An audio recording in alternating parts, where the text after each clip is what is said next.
ataukah rahasia keanggunan wanita Borneo? Minggu ini saya berada di Kudat.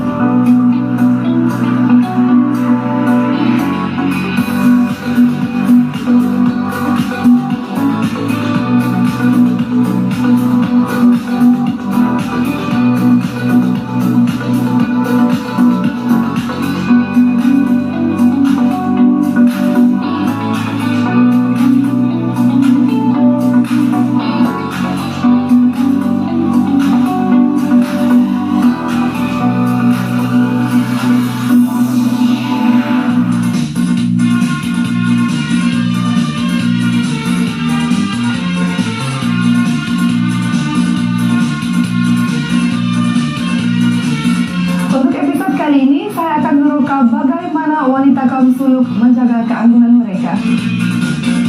Kaum suluk ialah salah satu kaum Putra di Sabah. Kaum ini majoritinya mendiami daerah Sandakan, Lahadatuk, Tawau, Kunak, Sempurna dan Kudat. Pada era penjajahan British dan Jepun, ramai pejuang dari kaum suluk yang telah bangkit berjuang untuk melawan penjajah. Antara tokoh yang sangat dikenali ialah Syarif Osman, Datuk Paduka Mat Saleh, Mbok Ali dan Datuk Mustafa Datuk Harun.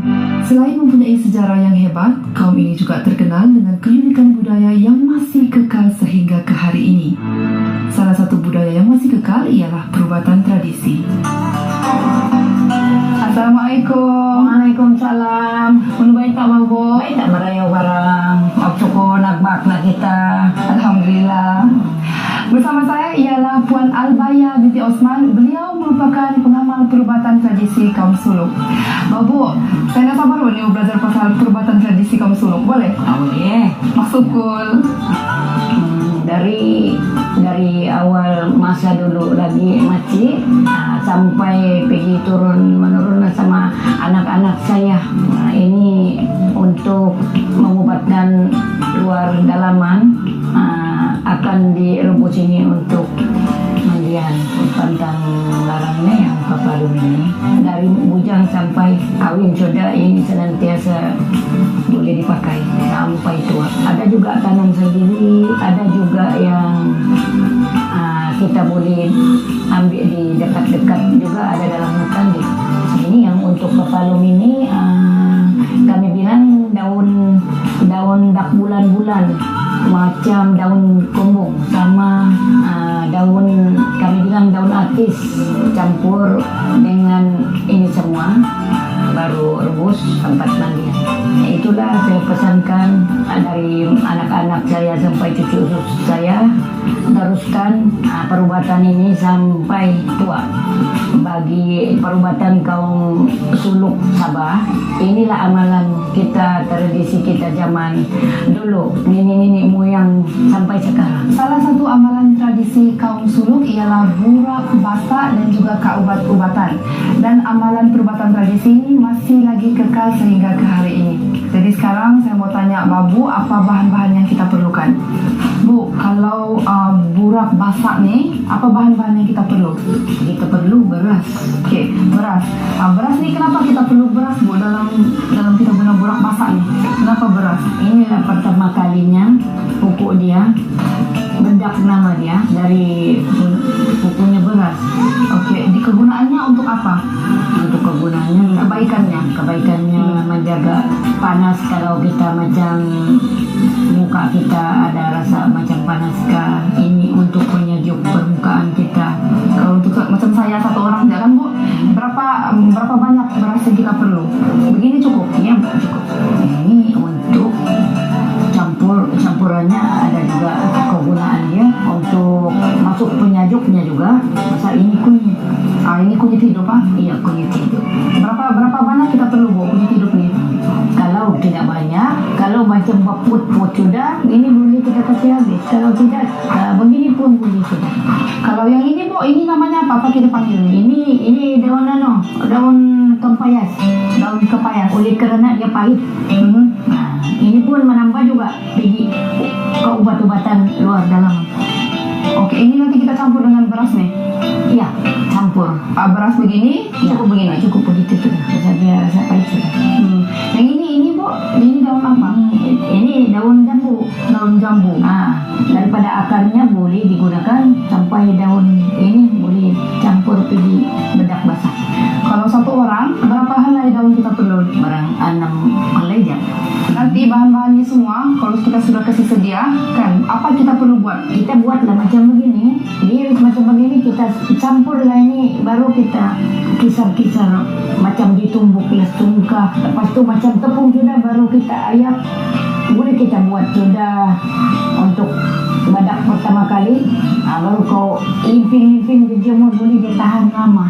Kalau 3 bulan. Kalau beras ini kan keras, jadi kalau sebelum kita buat nih kita mau masak dulu kah atau mau kasih rendam dulu kah? Rendam dulu.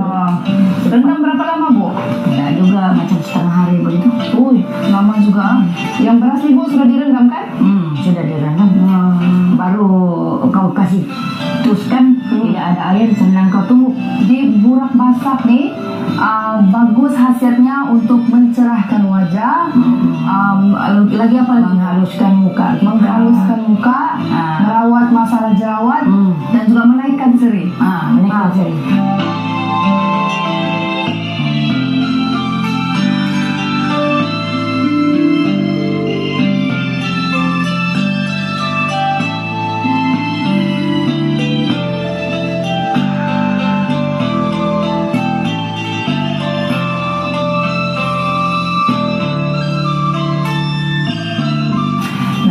Tadi kita cakap pasal burak basah, sekarang kita mau tanya Babu, apa bahan yang diperlukan untuk ubat-ubatan?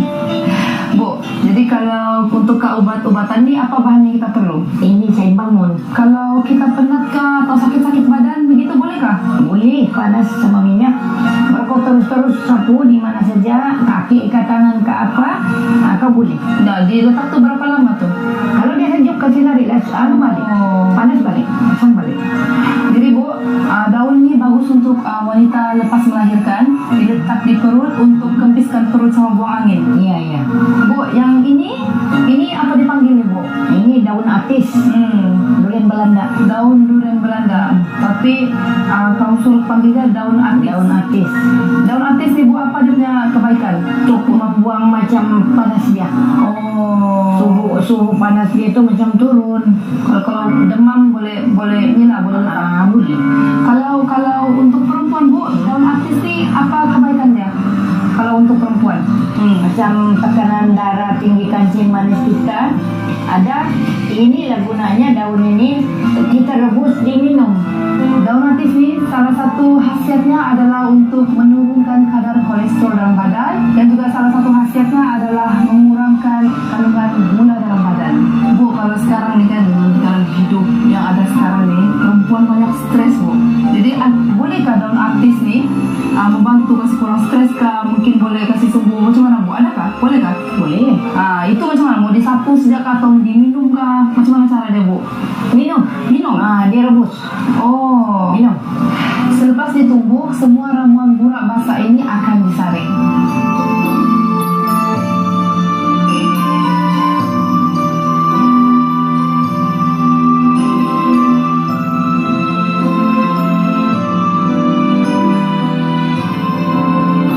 Inilah hasil burak basah selepas disaring, dan ini dinamakan lipa.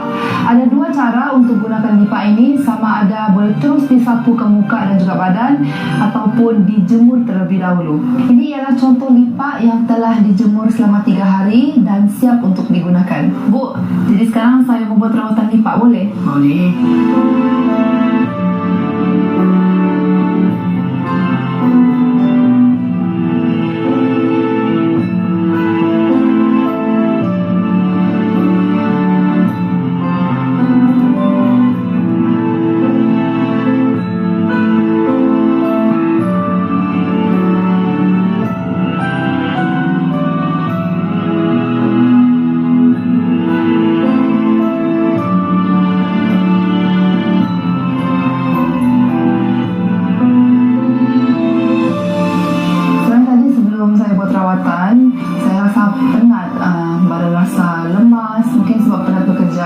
Tapi selepas Babu sapu tadi, selepas 20 minit buat rawatan tuh, saya rasa segar.